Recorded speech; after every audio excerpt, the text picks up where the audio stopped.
Afternoon, my name's Jeff Houston. I'm from APNIC. This is an update on resource certification, and in particular looking at the use cases around using these kinds of resource certificates.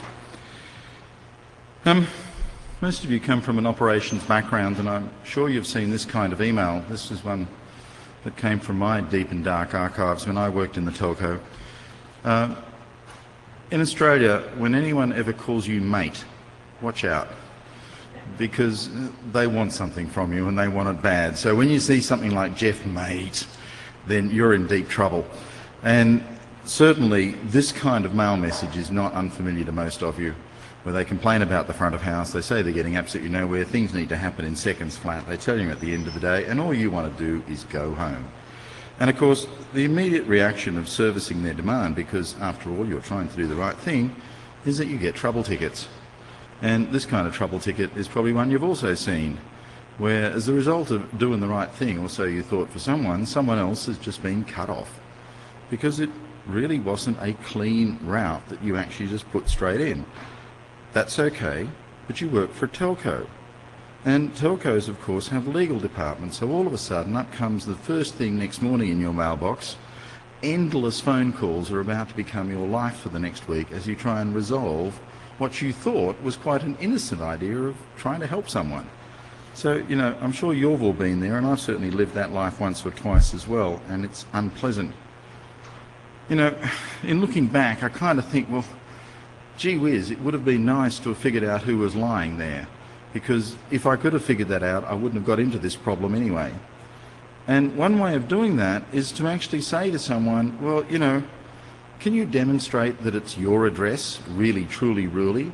Can you sign something like a route origination request or something else with a signature that is pretty tight that I can then validate? In other words, can you give me an authority as the prefix right of use holder to me, the AS, an authority for me to originate this that I can validate independently? You know, if only that was around. And you kind of generalize this a little bit and sort of look at the situation we have right now and what kind of questions are floating around about routing security. And as far as I can see, there are sort of four very, very basic questions that all of us worry about at some point. Is this someone lying? Is this a stolen prefix? Is this a hijacked prefix? You know, is this prefix really in play? Is it valid? And if I'm looking at someone else's route being sent to me, being advertised to me, who the hell actually advertised that address prefix into the network anyway? And the really tough question, did they have the credentials? Did they have the authority? Did they have the ability to do that cleanly? In other words, are the credentials there to advertise this address prefix? And it's more than just origination. Is someone lying in the AS path that's being presented to me?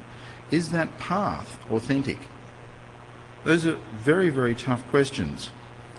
And what would be really good is if we could answer them, because quite frankly, today you can't.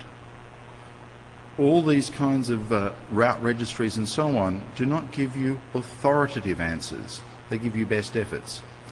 What would be good is to actually inject a little bit of security into this and be able to use reliable infrastructure to validate these assertions, so that when I see someone saying, please Jeff, route this, when I'm looking at the routing table and saying, is that address that I'm seeing really, truly, really right, then we should be able to authenticate that that assertion in terms of routing was actually made by the person who has that address. To be able to confirm that that information is correct, complete, unaltered, and to actually convey routing authorities so that the person who has the address can indeed create assertions that can be checked, validated, and aren't forged or altered. So, you know, what would be really good is to have all three of that magic trio, good, fast, and cheap, to actually have a reliable and efficient and effective way of underpinning the Internet's address resource distribution structure and our use. And you go, oh yeah, well, routing in the open in the Internet, you know, best effort, we've survived so far, what's the problem? It's a little bit more than routing. I mean, most of you, I take it, were in here looking at V6 this afternoon, yes? and we're going to run out of unallocated address pools feeding the V4 network in some years in the future, and not too many. Will you have V6 turned on by then? Will you have no further need for V4? Or will your V4 network still persist? If they do, where are you going to get addresses from? How are you going to figure out that the person who is offering you some really does have those addresses? And how are you going to figure out that once you've done this kind of transfer or trade or whatever you want to call it, that you now have those numbers and the person who is offering them to you no longer has them? Any kind of system that is going to appear after we run out of unallocated V4 addresses needs to have a number of well-known properties of which right of use and clean title appear to be fundamental. So we certainly need to replace what we have, because the assertions, the rumours and the fuzzy traditions about addresses and their use are prone to incredible abuse continuously. So it'd be good to do better. Certainly in APNet we've been considering this for some time as a regional internet registry in the Asia Pacific. We're kind of wondering about, how can we do a better job here? How can we create trust injection that others can use in a reliable way? The approach that we've been using in a trial that's being conducted last year and across this year is to actually take PKI systems, X509 version 3 public key certificates, and add to it an extension that describes resources, IP addresses, V4 and V6, and AS numbers into the certificate. We're not trying to reinvent anything here. We're trying to use as much of the existing technologies as we can, leverage on open source tools and deployed systems, and throw back this work as open source solutions ourselves and open standards.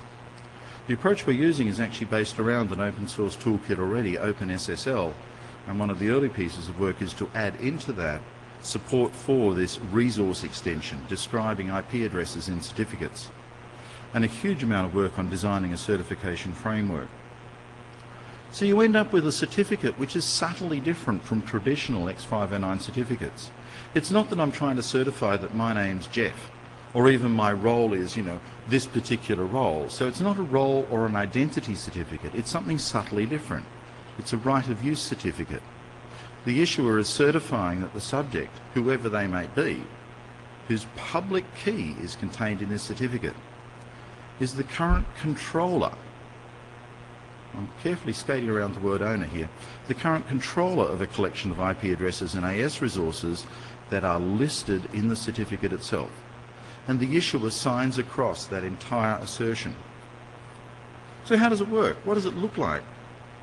Here's the way in which we allocate IP addresses and AS numbers in the system right now. There are 5 regional internet registries, and occasionally in some areas, and although I popped them under ARIN, you'd more likely see these things under APNIC and the right NCC, there are local registries that handle redistribution functions of these resources.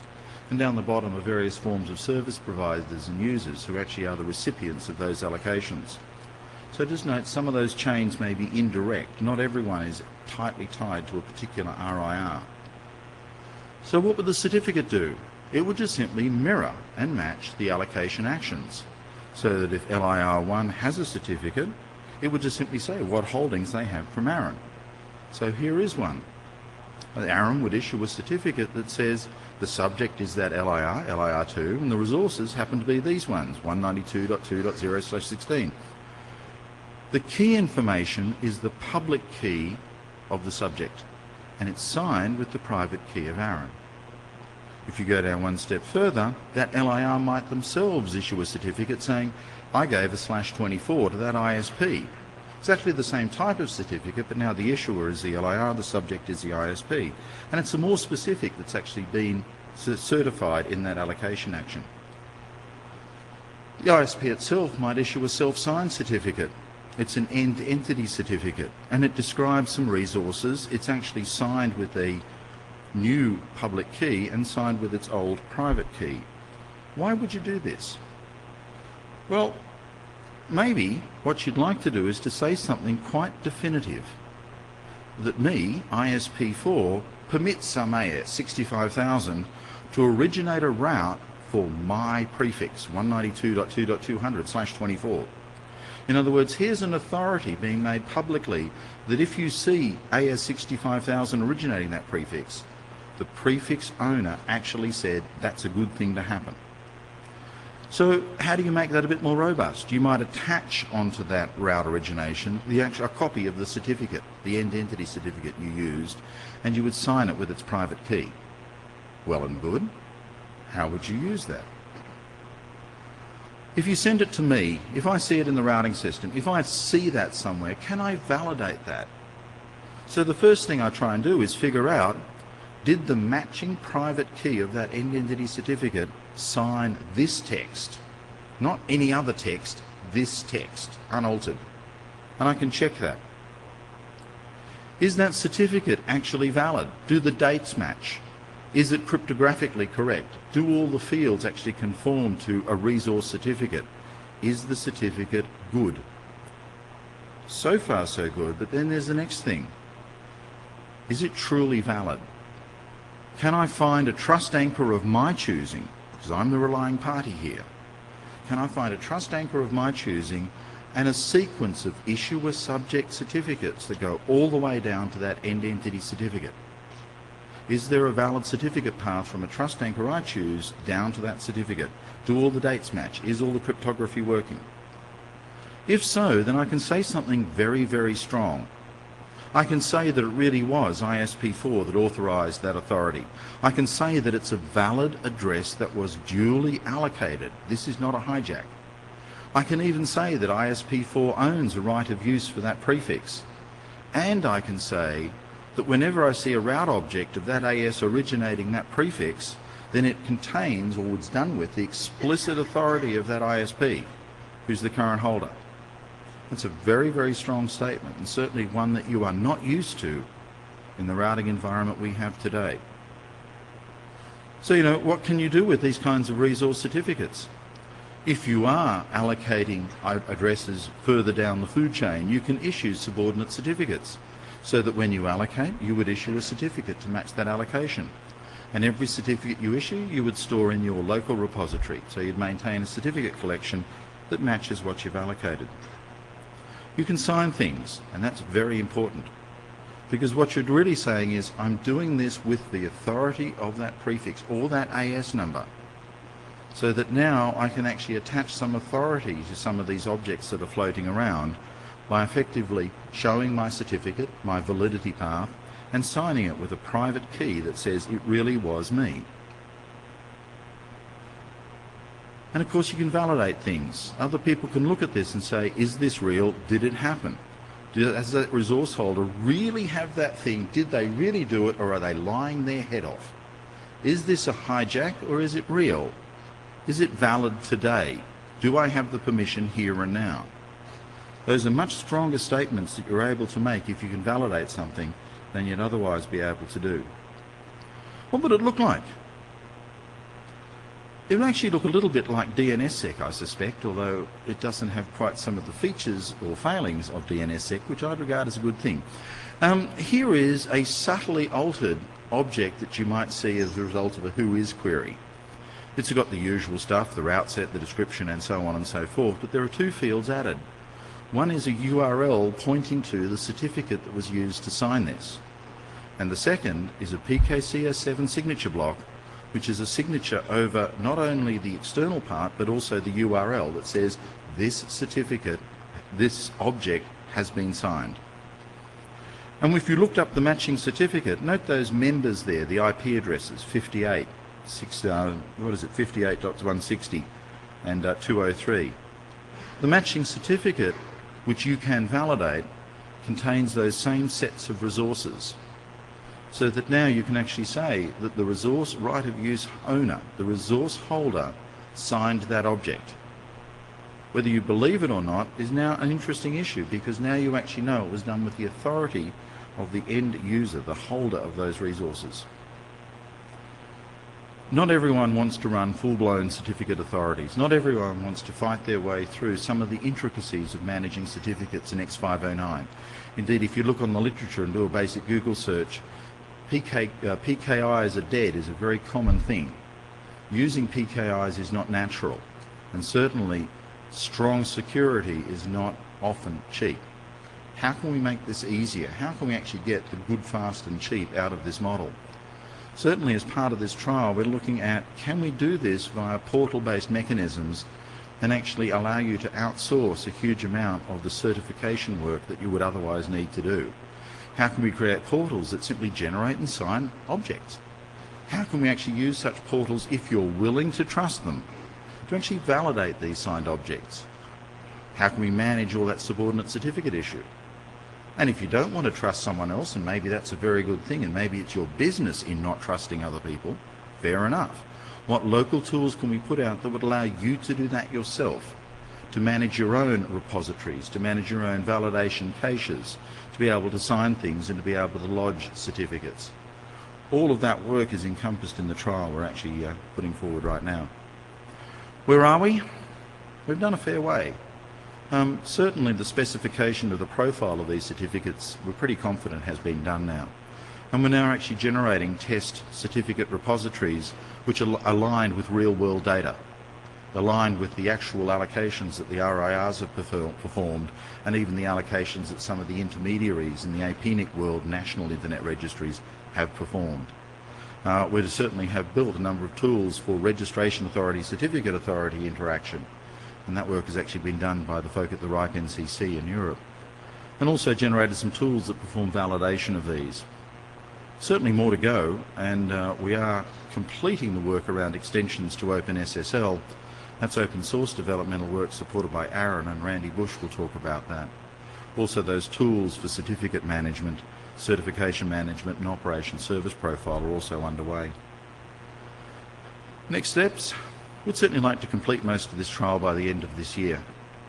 At that point, as APNIC, as a regional internet registry in the Asia Pacific, we will be doing an evaluation of what we've managed to do and its impact, trying to understand what are the implications in moving from a trial into true production, actually allowing folk in that area to be able to have, use certificates, to be able to sign things and to be able to validate those results. And certainly there are some questions there about, is this approach really going to meet its objectives? You know, what are the implications in a broad policy sense of this? And how does it mean to us as a registry and you as ISPs and service providers in terms of your operating procedures, your operating support systems and similar? What are the policy considerations? And I think at this point, once I acknowledge the folk who have been working on this, from APNIC, George, Rob and myself, Randy and Rob from your region of the world, with support from Aaron, I believe, and Steve Kent and Russ Housley from the certificate world, and Rob Kistelecki from the RIPE NCC, I'd like to hand over to Randy Bush, who will tell us a little bit about the implementation side of this.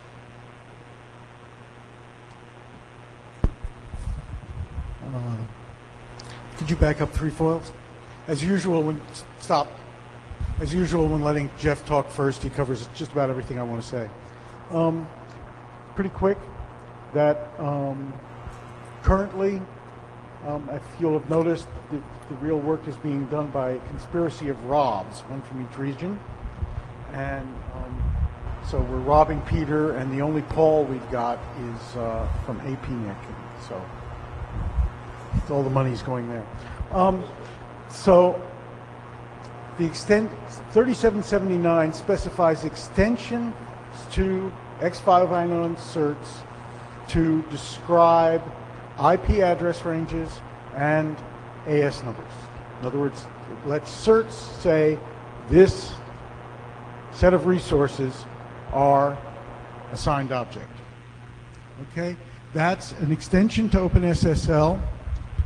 That work is essentially done by Rob Alstein, who's sitting over here. We only have one of the Robs representing all three, but actually he's been doing all of the heavy lifting. And that's currently turned back into the OpenSSL folk to be merged. It's open source. Those of you who work with OpenSSL and use it at all notice they've been in a release every fortnight mode for about 2 months now as vulnerabilities appear. So it's not yet visible publicly. Maybe the end of November, we don't know. It's up to their development cycle. Management. What this really is And we're going through 4 layers here. I would think of them going up, but here they're going to go down, and we're used to inverted trees. The second layer is, look, UUNet, or whatever you're called this month, Chris, and Sprint, and so on and so forth, are big. They're going to have their own repositories. They're going to have their own piece of the PKI structure that are the certificates they've issued. And it's going to be scattered just like the IRR data are today. But notice the IRR data, we really have only about 30 different IRR repositories. There has to be a tool set to pull this stuff local to you so that you have a validated set. And as it pulls it, it shouldn't be following pointers that could be, leading into outer space that would trap you, denial of service, et cetera, et cetera. So it is a validated fetch. And since it's based on something like rsync, and it's very suspicious, we're calling it for the moment rsync because we're cynical about what it gets. And that is in current test and is also done. And it's being in final debug and testing. And if it were useful, and somebody wants to play with it, it'll be out there, but you can't do a lot useful with it because you haven't got the structure to, with certs. This just gathers all the certs. But what's happened is George Michelson from APNIC has essentially generated the certificate structure that might be representative of a half or something of the total number of certificates that would represent all resources today. And on a machine that I've got, for instance, that's loaded with about 5 other large net applications, it takes less than a minute to sort that from all the distributed cleaning. So PKI is not expensive. Okay. The next layer is what we're in the middle of designing, which is the tools for certificate management. In other words, when I, as an end site, go to my ISP and say, give me a certificate for my space, when that ISP goes up a level, etc.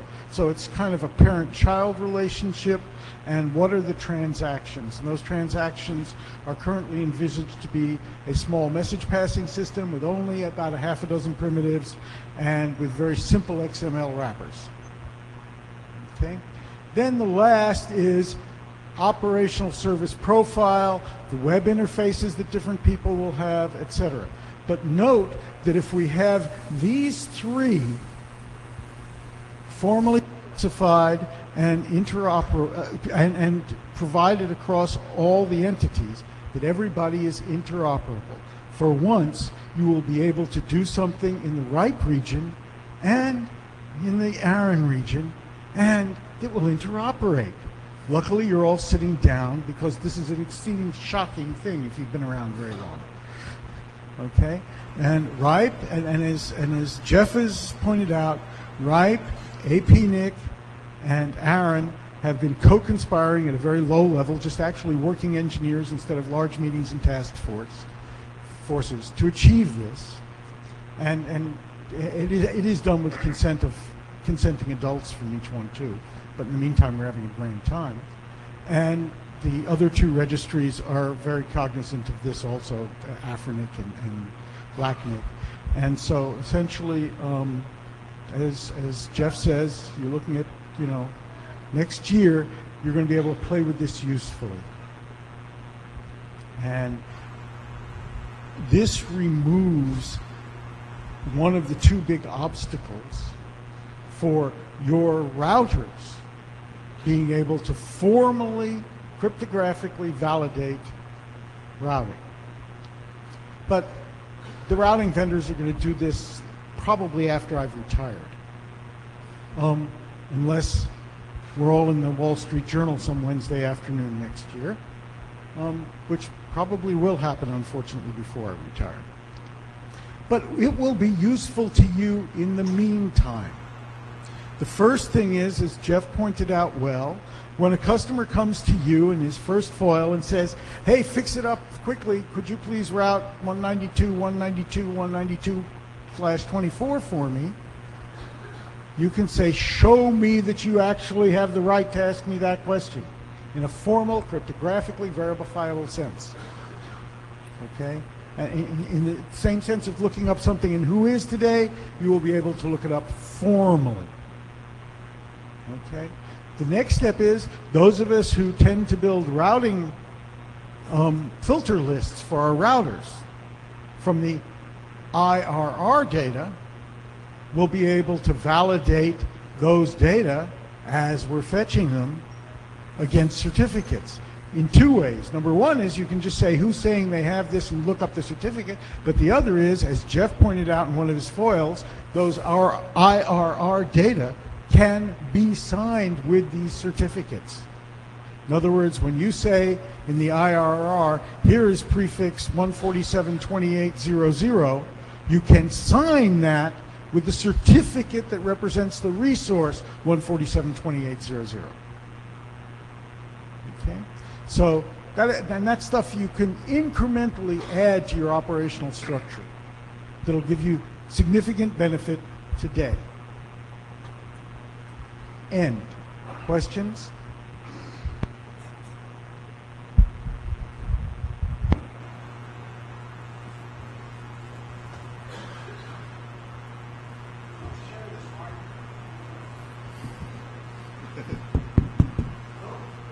How long are you issuing certificates?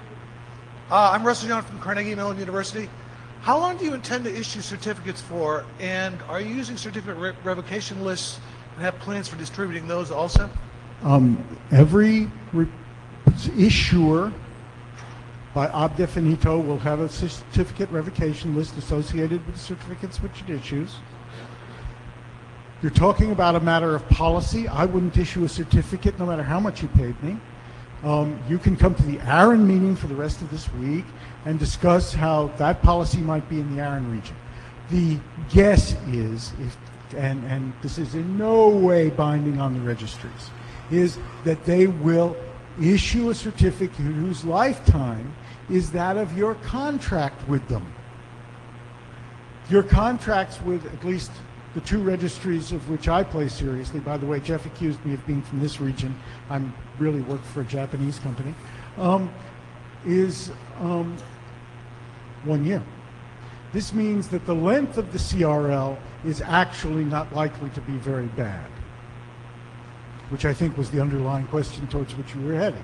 Yes, I was wondering if you were planning to use some automated tools for getting the CRL distributed when I do the verification. During the verification, the CRL's checked, period. No question, it has to be. If I could add there, the tool that we're using is all based around a certificate structure where the certificates you issue and the certificate revocation list that you manage are distributed within the same mechanism. If you wish to use a local case, you'll just suck up the lot. Okay. Thank you. Daniel was actually escaping and wasn't asking a question. Next. I think that's it. Everybody wants to rock and roll. I'm stuck here for the rest of the week, so. All right, thank you very much.